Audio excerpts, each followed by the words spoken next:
Welcome, friends, to Crazy Women Country, where women's voices matter. We bring you the greatest female voices in the music industry, from the artists, songwriters, and producers, to managers and executives, and all the women who make the music industry what it is today. Thank you for joining us.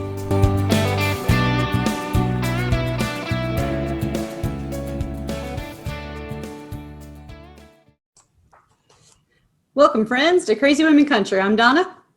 I'm Paula, and today we have Taylor Teasley with us. How are you doing? Hello, I'm doing good. How are you? Fantastic, doing great, thank you. Amazing. Yes, thank you very much for joining us. Well, thank you so much for having me. I've been so stoked to talk to you guys. Like, no joke. I was like, I know I'm gonna have a good time when I talk to these two. Yes, yeah, we are a bit mad, but yeah, it's always good fun. Aren't we all? It's fun. So tell us and all the other crazy women in the world, who is Taylor Teasley? So I am Taylor Teasley. I am a country soul musician from Southern California, and most people are like, country, California, Los Angeles, like what? Yeah, I was actually born and raised here. And my whole journey has been a lot, in the sense of finding who I was as an artist, what my genre really was, because I had that soulful raspiness voice, and in the LA area, it's mainly, your pop, or even like hip hop kind of stuff like that. So I always felt kind of hard finding my place, especially in college when I was in pop classes and we toured in Hawaii, and we did a lot of pop songs, from like the 70s till now.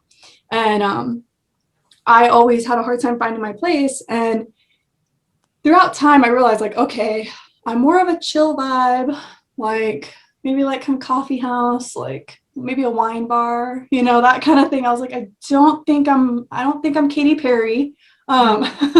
But I always knew I was supposed to be involved in music, no matter what. When I graduated high school, whatever, I knew music was my calling. I just did not know what avenue, because I've been a musician my entire life. I'm 26 now, and I've been a musician since I was 4. I started out on keys, and I taught myself guitar at 13, and I've been playing it since, and now it's mainly my main instrument. With guitar. And it's been a journey. Because finding yourself as an artist, at least for me, is not easy. You have all these different kinds of genres. Even within the country music, you have different genres. And it's kind of like, well, where do I really fit? And for me, it was more of like, where does my soul fit? Like when I sing music, or like when I even listen to music, what really grabs me, what really makes, pulls on my heartstrings, that kind of thing. And it really honestly wasn't till, a little bit before COVID, and mainly when COVID came, and it allowed me to that time where I was like, okay, this is who I am. Like spending hours in my studio. Hours. I'm in here every single day. And it allowed me that time to really, find myself and see who really am I as an artist. And the people, I relate to, like, even like, I just realized I'm wearing the shirt, like Chris Stapleton, I relate a lot of my soul, my passion, my music to that Chris Stapleton vibe, just because it's soulful. It's music that really grabs you, takes you out of reality. And that's kind of who I am. Reality is great, but at the same time, sometimes we want to be taken out of that for a minute, even if it's just with one song, Absolutely.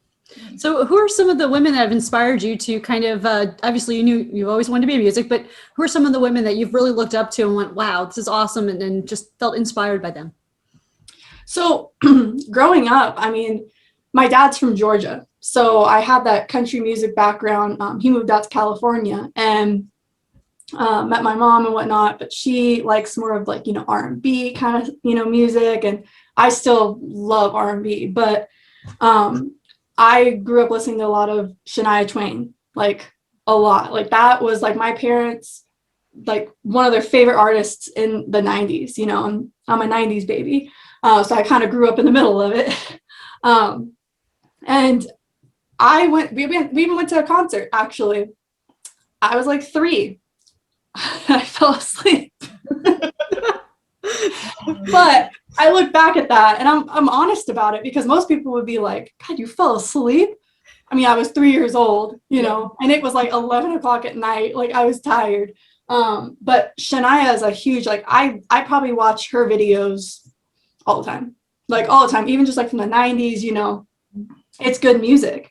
But even going back a little further, like my dad introduced me to like Loretta Lynn. I have a photo, actually, a signed, where is it? There we go. Okay, I have it signed. Yeah, I have a hard time with this for some reason.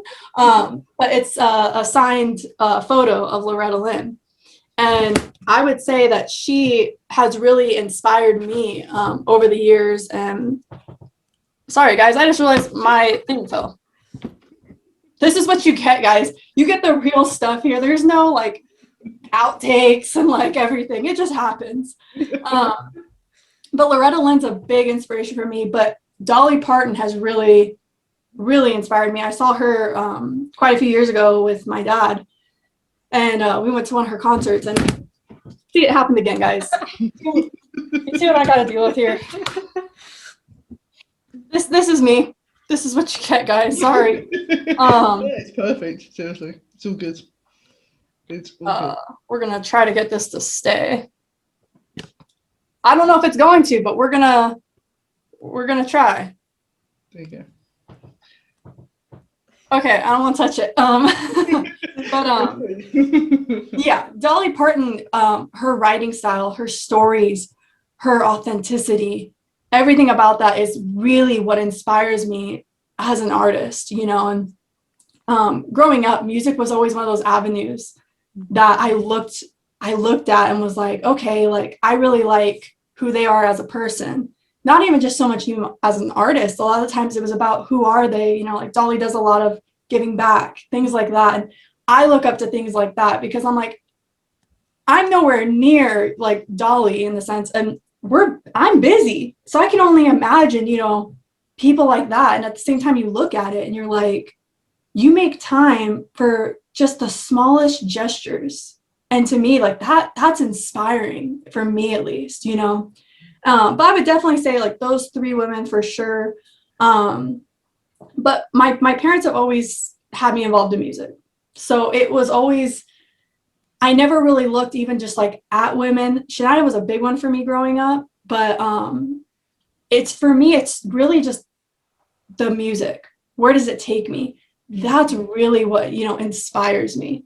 I just, in everyday life, you know, even my friends, you know, like Stephanie Ryan, you know, I think she's one of my really good friends, and we met over this whole COVID thing online, and we talk all the time, and she inspires me a lot of the times, you know. So it's kind of, I don't know, it's an interesting thing for me, but I get inspired by just these little things, you know, throughout life. Perfect. Actually, talking about Stephanie Ryan, obviously we had her on our show, make sure you check that out. But you also co-wrote with her, didn't you, on her recent song? I did. Ain't Nothing Better. I was a co-writer on her with Darian Lee. And that was our first co-write ever together. And I remember, like, I think Stephanie and Tarian were like on a live stream together, and I was like watching, and I knew both of them, but we didn't really all connect together. And I was like, we should like write sometime. Like, I feel like we would write really well together, like just have fun, you know? And they were like, yeah, like, let's do it. So we set something up later that day. And about a month later, we did our first co-write, and it was that song. And like Stephanie said, like as soon as we wrote it, she knew, like, I want to release this. Like this is something I do want to release. And for me, it was a surreal moment, because that was like my first, in my opinion, big thing for me. Like that really mattered to me. The fact that I was a part of something that not only I'm friends with this person, you know, I'm proud of the song, you know. I mean, I do like whiskey myself, but you know, it's something that I never really thought about it a year ago, that would have happened. Yeah. You know, and I'm one of those people, I reflect on life a lot. Like, I don't know if maybe too much, but I always do that. I reflect on my life. I reflect on the past a lot, just to see like, wow, like, you know, I've come this far, I've come this way. Kitty. But She's listening. So cute. But yeah, and you know, it's things like that. Like even to this day, I mean, the song's doing really well, and I'm proud of her. I'm proud of us. You know, I'm proud of just the whole entire thing all together. You know, and it was a really cool experience. That's cool. Yeah, I think she just put out that they've just hit 10,000 plays or something. So yeah, I saw that it was doing absolutely amazing. So it must feel, you know, it must make you really proud knowing that you're a part of something that has done so well. So absolutely, because I think it's almost near between Spotify and Apple Music. I think it's almost at 20K altogether. And it was released on the 5th. I don't even know what day it is. So I'm trying to feel like, when was that? But 19 days ago. Yep. Yeah, and you know, like she was saying, like she's never had a song even like perform this well so quickly, you know. And for me, it's kind of like, wow, like I was a part of that. Like I'm beyond proud of her because she came in with this idea and wanted us to be a part of it. I'm honored alone because of that. Like when she's like, hey, I want you guys to be a part of this, like to me, like I look at stuff like that and I'm like, wow, like you wanted me to be a part of it. Like you could have picked anybody else, you know, that kind of thing. So I have an appreciation for things like that, you know? You know, I'm a firm believer we all meet people for a reason, and everything that happens in our life is for a reason. And, you know, it takes us in directions and ways we can't imagine sometimes. Oh, absolutely. And that's like literally one of my biggest mottos. Everything happens for a reason. Good, bad, anything. It all happens for a reason. Like there's a reason, obviously, like I met you guys, you know? Because we're perfect. Because we're like the Three Musketeers. It's fine. Like, you know? I'm excited. Do I get a sword to play with? I don't. No, but really though, like you look at stuff like that, and for me, it's like that's cool. You know, you meet new friends. You know, you make these connections with people. That's exciting for me, at least. You know, especially virtually. Like, who would have thought? I know, right? It's amazing. It's been amazing. Crazy. So we have something to thank COVID for. These amazing people we get to meet is just, you know. Yeah. If there was anything, you know, that coming out of it that you'd be like, you know what? If there was anything positive or anything you would take from it, is the fact that we've met so many amazing people, you know, along this journey, because it has been a journey in a sense. Like nobody knew what was happening. Nobody knew what we were going to go through, you know, and we all found each other within it. Yeah. You know, we all adapted because, you know, this is what we're used to. And it's like, well, what do we do now? We can't have shows. We can't do anything, you know, like, so what are we supposed to do?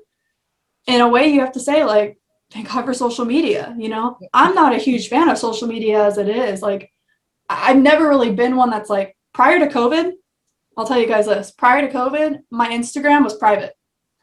It was private. Yeah. I think I had like maybe 1,800 followers or something like that. And I had it mainly because of schooling. In college, we had to be, and for music, we had to be friends. And like, that was our way of, you know, speaking with each other. And March came and it was like, uh-oh, what am I supposed to do?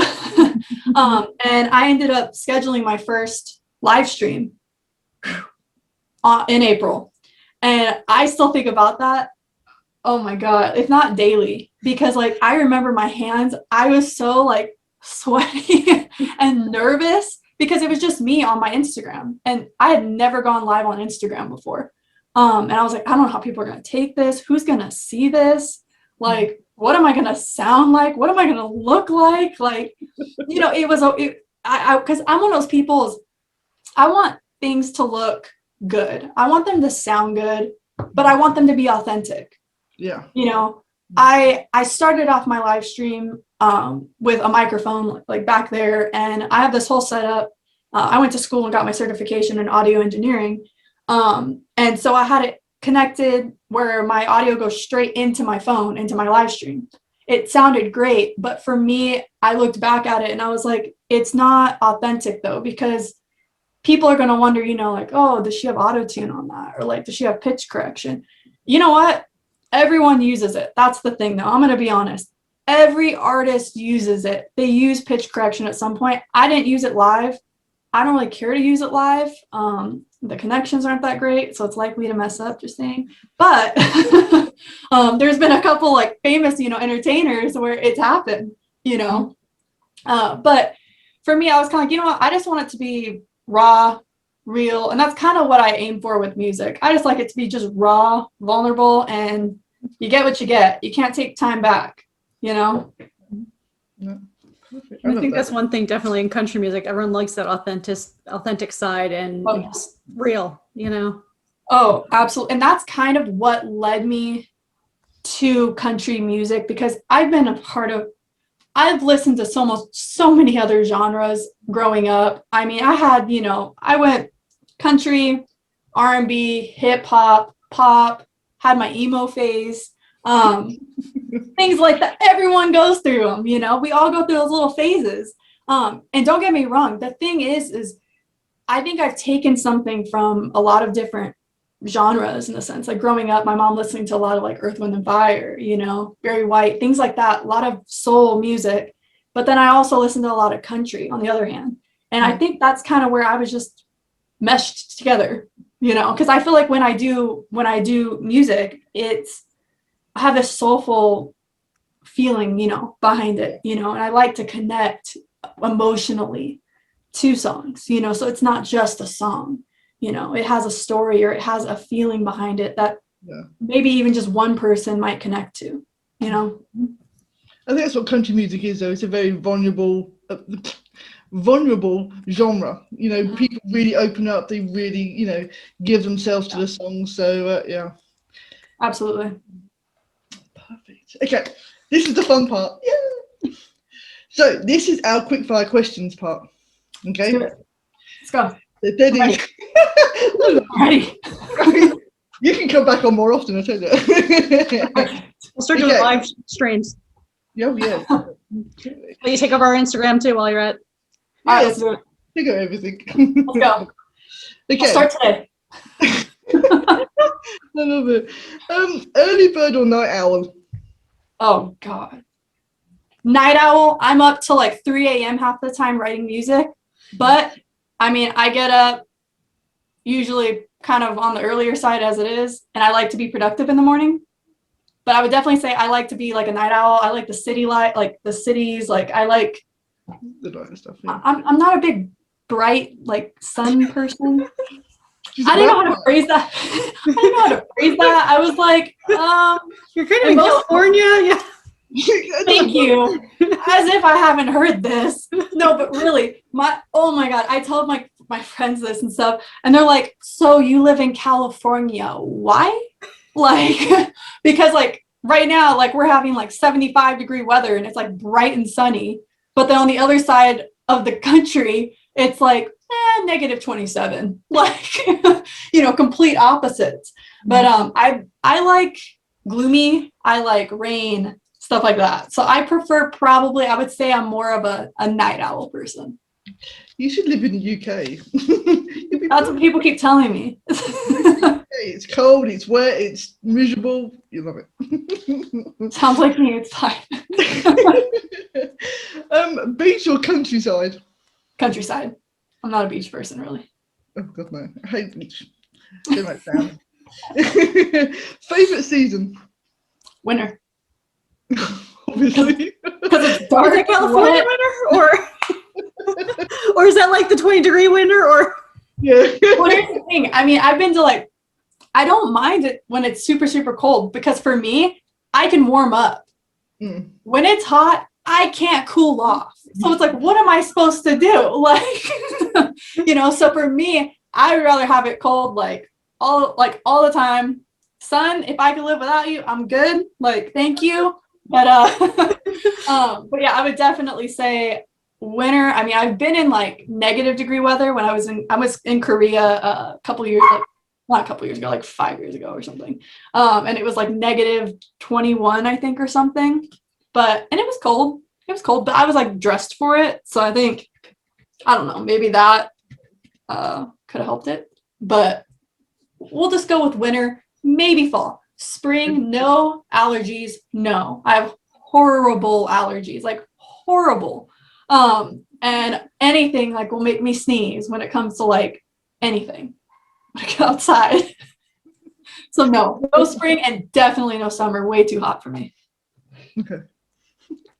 I love that. Your biggest fear?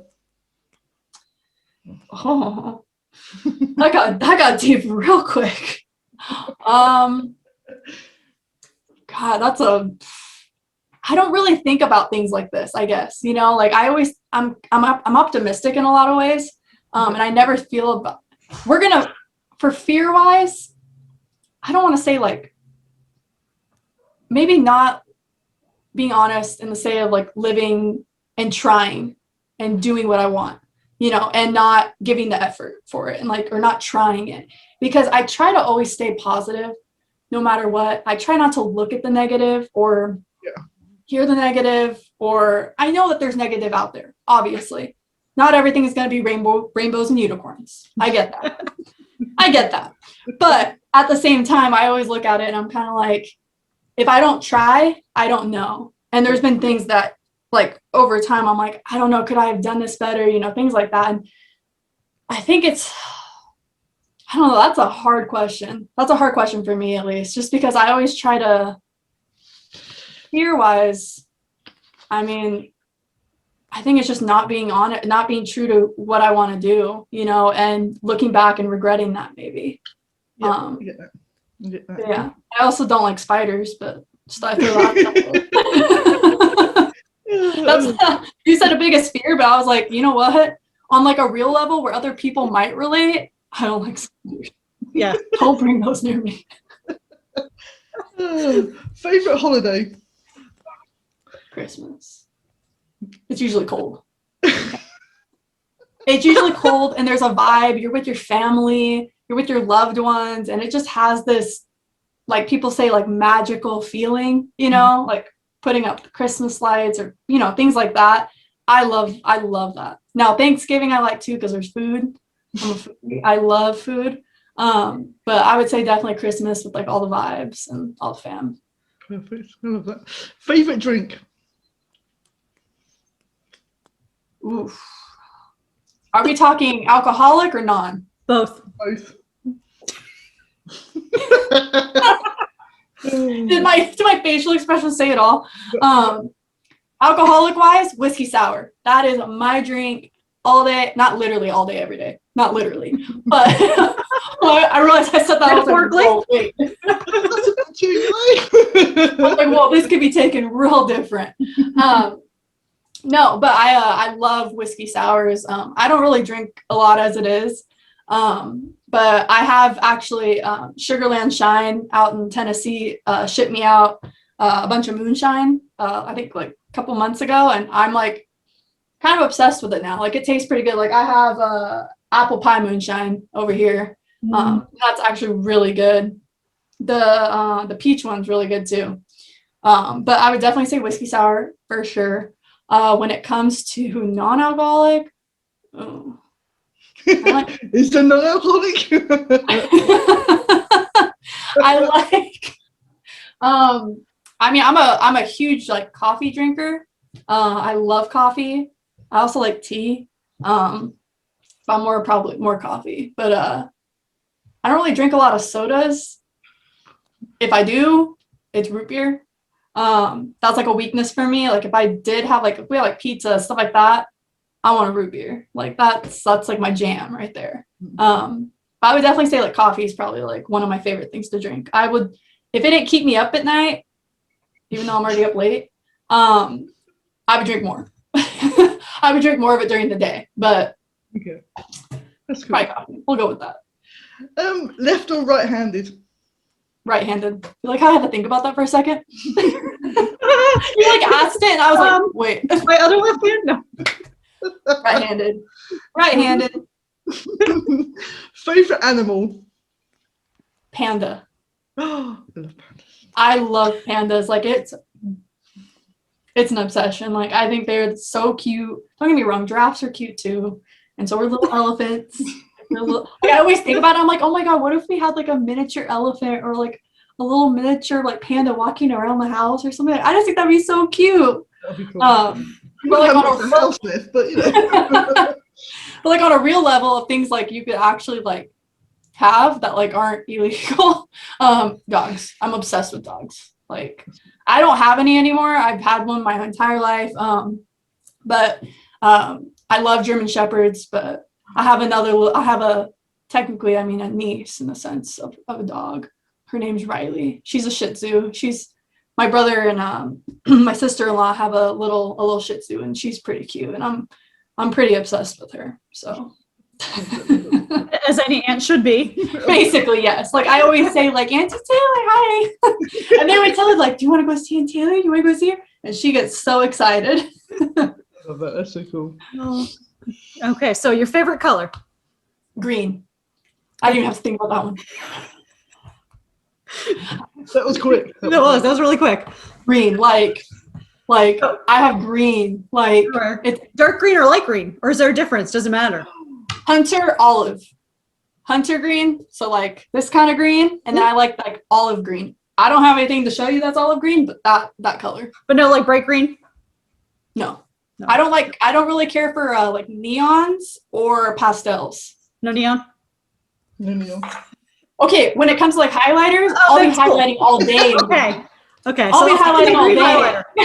That's a whole completely different level of green now. Yeah, basically. Well, if you could talk to anyone, dead or alive, who would it be, and what would you want to talk about? I know that's thoughtful. I know. Wow. Yeah, I'm like, I think one of my biggest, they would probably be like family members for the most part.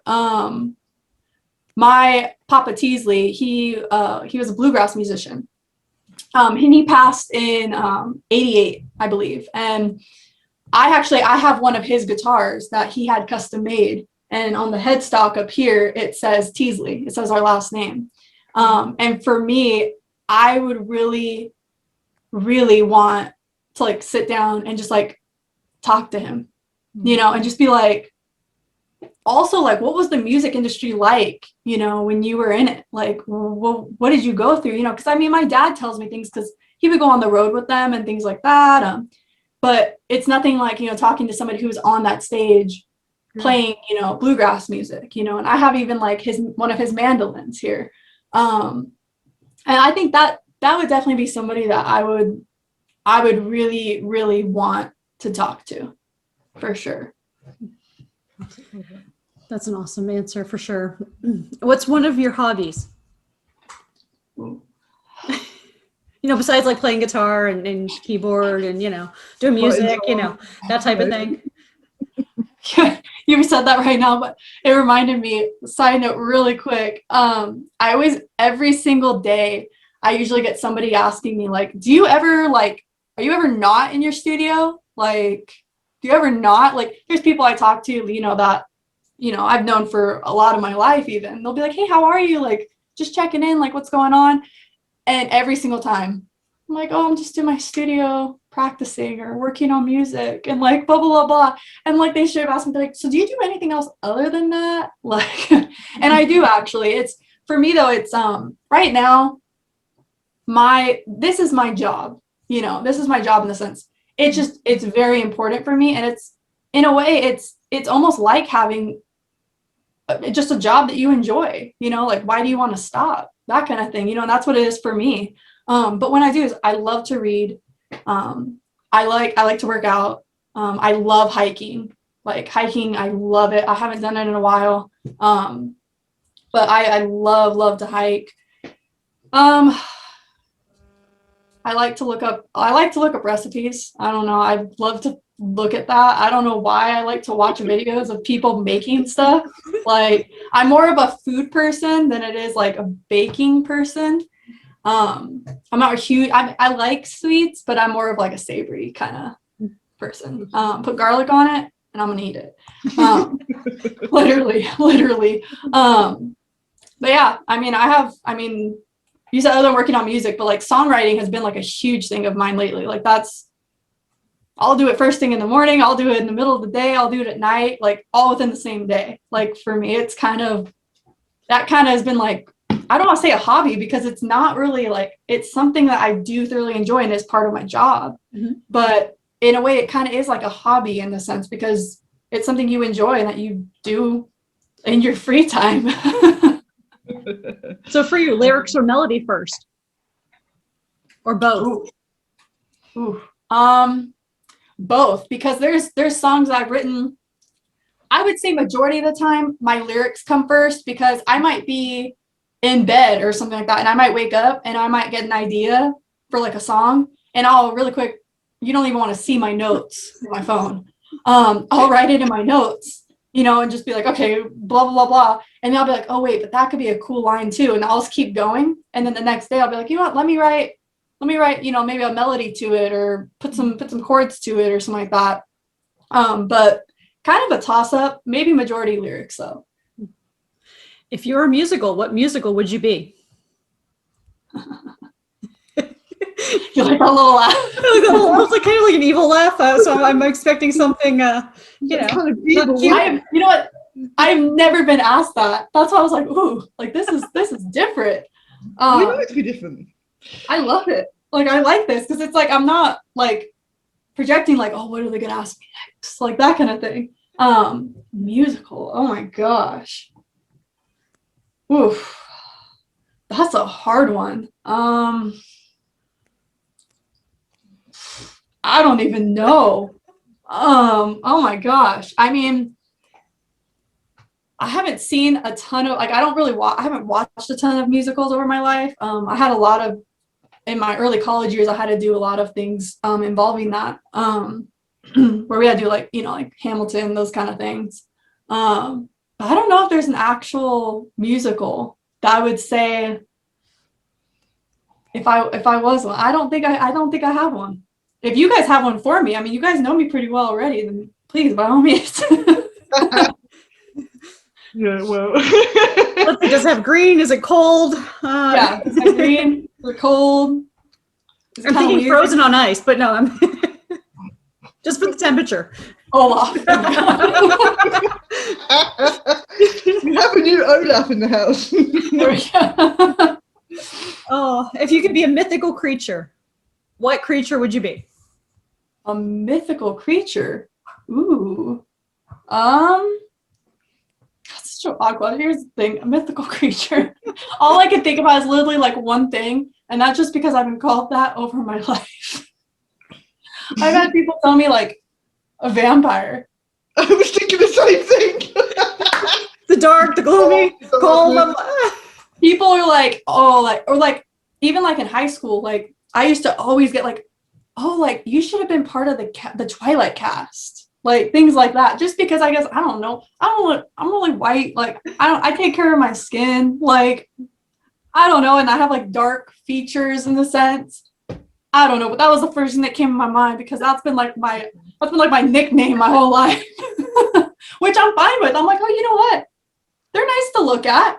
Like some, they're a little scary looking, but they like the cold. Like it fits, I guess. Oh, if you were a Disney character, what character would you be? Oh, a Disney character. Maybe I should say Sesame Street. There's a vampire there. Oh, there we go.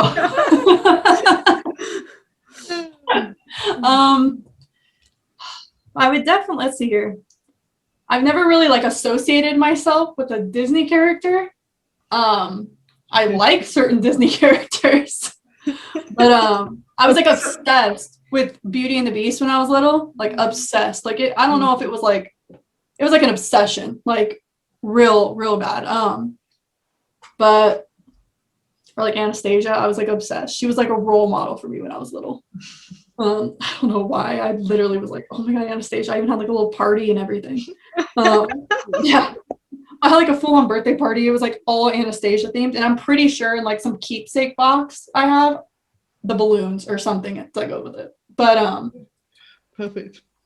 I don't know. That's a hard one. You guys are asking me questions that are really like, I'm one of those people where I have to like, I think about these things like in depth. Like, I'm like, ooh, like, let me think here. We're gonna have to come back and do a live event and be like, okay, so. Yeah, so here we go. So she has the answers now, guys. So let's try for something maybe easier. How about your top 2 favorite snacks? Okay, snacks. Oh man, see that's the thing. Like for my snacks, I eat like food for my snacks. Like get me some chicken wings. Mm.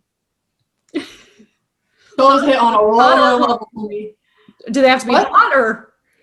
I prefer them hot. I like spicy food. I love spicy food. But I mean, I'll eat them plain. Like put a little ranch on there, and I'll eat them. But I prefer the spicy ones. But snack wise, oh man, I love food. I love food. Get me like wings, or you get me some like. Most of the time, I mean, I eat pretty light as it is. I eat like every couple of hours. I'm one of those people. So there's always snacks involved. Like get me some like Doritos or some like, oh, okay. So Ruffles, here's a new snack. Here's a new snack that I have found that I'm like, yes. Ruffles has a double crunch hot wing chip. I will sit there and eat that entire bag in one sitting. That tells you how much I like hot wings. So we all know the way to Taylor's heart by her hot wings. Well, Chris, you sorted. There you go, Ruffles. Yeah, there you go. Anytime you're hard to stop by, there's always great stuff in my house. So, oh, yep. I'll be right there. It's a little hot though right now. I'd wait till next, I don't know, January maybe. I'm not sure when our next cold snap's coming because it's hot. It's like 80 something today. I'm going to tank again because I can't take it. So. Oh man, no, that's hot. That's hot in February. Mm. Oh man, it's cold in Spain. Well, lucky you. It's freezing here. Seriously, I've been wearing layers just to stay warm. It's that cold here, so there you go. Yeah, it's too warm here for me, in my opinion. I'm like 70 something, and everyone, like all my friends in Nashville, are like, "Are you kidding me right now? You have a problem with 72?" Like, yeah. If it was 72 and not have the sun out, then okay, maybe. But it's too hot when you get into the 70s and then the sun's beaming on you and you're like, what am I supposed to do? Like, so I just stay inside and work on music. Literally. That's cool. I love that. So, if you could, what's one song that you would recommend everyone needs to listen to?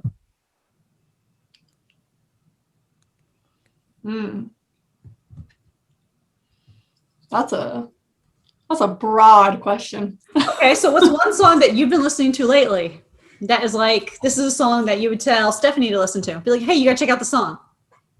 Oh, we do that all the time. It's so funny. But then we'll send each other songs and we're just like, why?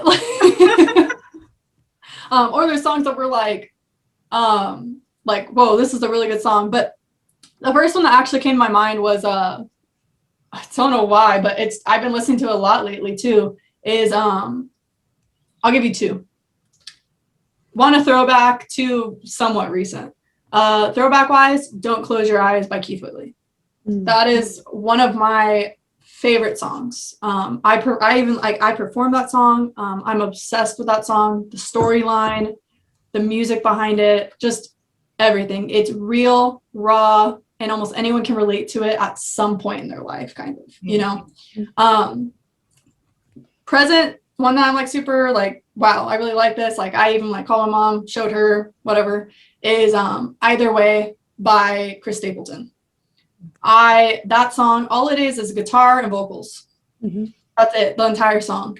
And there's just this honesty behind it that I am just like, wow, like I wish I would have wrote that song. Like it, to me, if you haven't listened to it, I'd go listen to it, please. For me, go listen to it, please. Like it's so good. Okay. Now, this is the most important question. ever of your entire life? Okay, most important question. All Are right. you ready for this? I'm ready. Who is your favourite CWC host?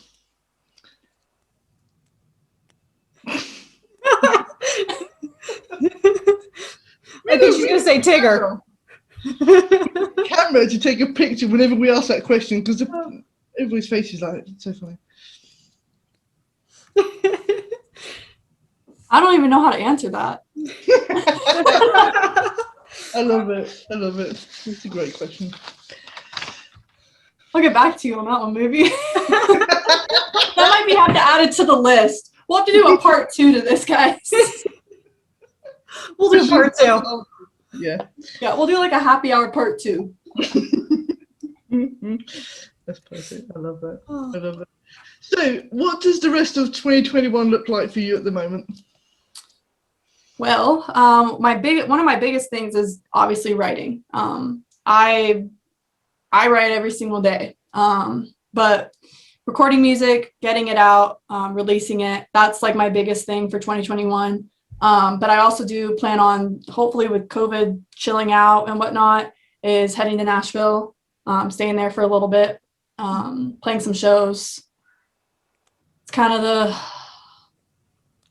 plan. You know, it's kind of hard to have these plans, and like people ask like, oh, when are you going to be in Nashville? Like, it's hard, but with COVID, not knowing like, okay, what's happening, like what's going on, like I don't really know. So I'm hoping maybe late summer, maybe early fall, maybe then it'll be a little bit less right here everywhere, and I can safely travel over there and whatnot. But that's mainly what my 2021 looks like. I do plan on at some point going back and see my family that's in Georgia.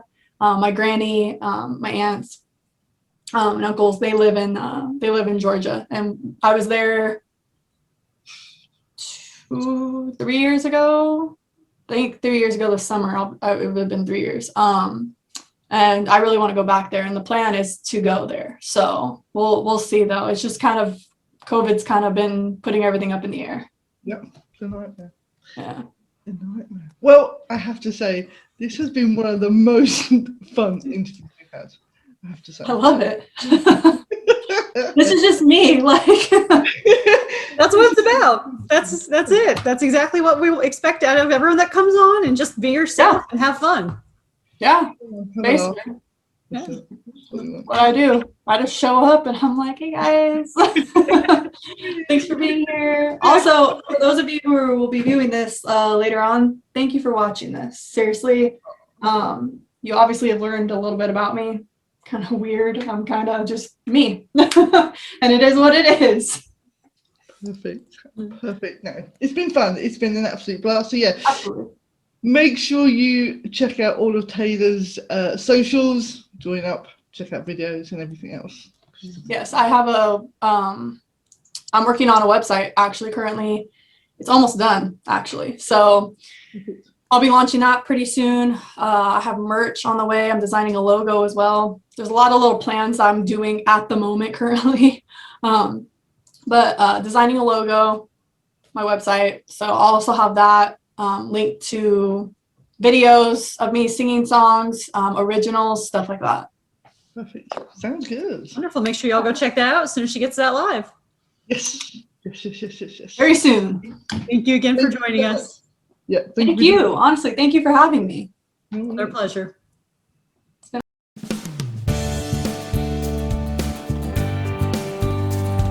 If you enjoyed today's episode of Crazy Women Country, don't forget to give us a thumbs up. Be sure to click the subscribe button for new interviews weekly. And thank you, friends, for joining us today on Crazy Women Country, where women's voices matter.